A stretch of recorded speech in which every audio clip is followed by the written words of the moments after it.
people on the top of financial pyramid found out that there is money to be made at the lower levels of income, and therefore began and did everything they could to push it up toward the top, so that the system began exploiting the very poor. This was, of course, a major function of the subprime crisis. 7 years, 8 years after the crisis, the situation is getting worse. How? One way that it's getting worse is to consider the possibility of pensioners.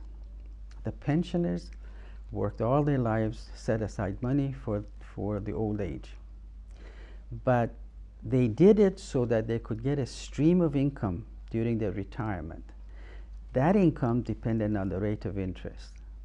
But now the rate of interest, where it is very low or negative, this means these pensioners are either losing money or receiving very little for the money they have been saving all their lives.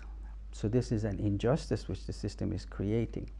The consequence is that if this continues, when it looks like there is no stopping it, because the system which was created basically on debt. In this case, it was said that we are in a new economy, and the new economy means that we are going to have more complete markets. We are going to have more complete instruments of financial transactions. Consequently, crisis will not happen, but it did happen.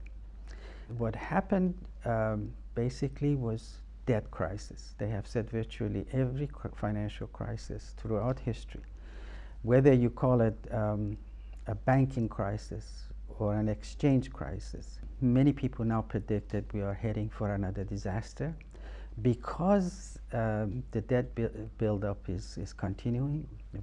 There was a recent report that there has been $57 trillion more debt created since the crisis.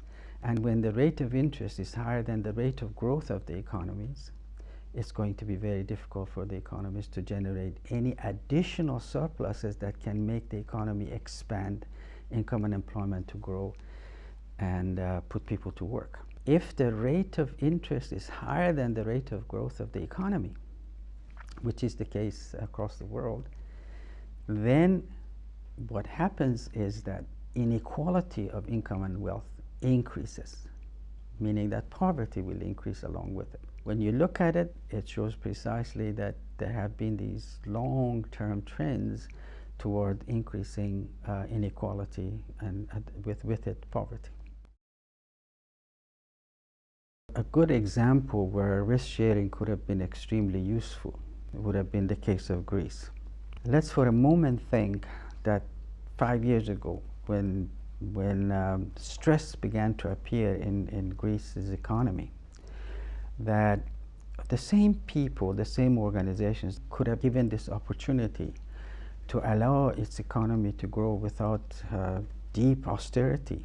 Maybe some cutting back would have been necessary, but not as deeply as was forced on it. The way it would have been done would be these international organizations would have simply backed a security which was essentially an equity in nature, and allow Greece to issue it to the market. They would underwrite it, and then this instrument would become active in terms of income earning, say 5 to 10 years at the time that the security would be issued. And this way, Greece would have 5 years or 6 years or 10 years to be able to rebuild the economy and have the economic growth that it had before the crisis. Greece could have easily paid off its debt through equity issue of this instrument that would basically enable or empower its creditors to have stake. So Greece could have paid a percentage of its rate of growth to retire its debt, to pay off what Greece owed to other countries or to the creditors.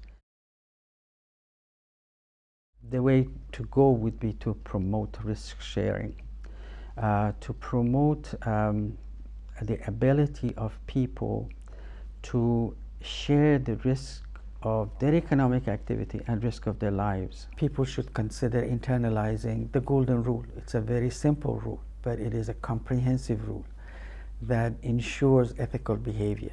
without requiring you to give up whatever ideology you have, without requiring you to give up your religious or non-religious. It's basically to ensure that you treat other people the way they treat you. And then one can expect that one implication of it will be greater degree of risk sharing, because you wouldn't want people to be excluded, just as you wouldn't want yourself to be excluded from enjoying the prosperity of the society.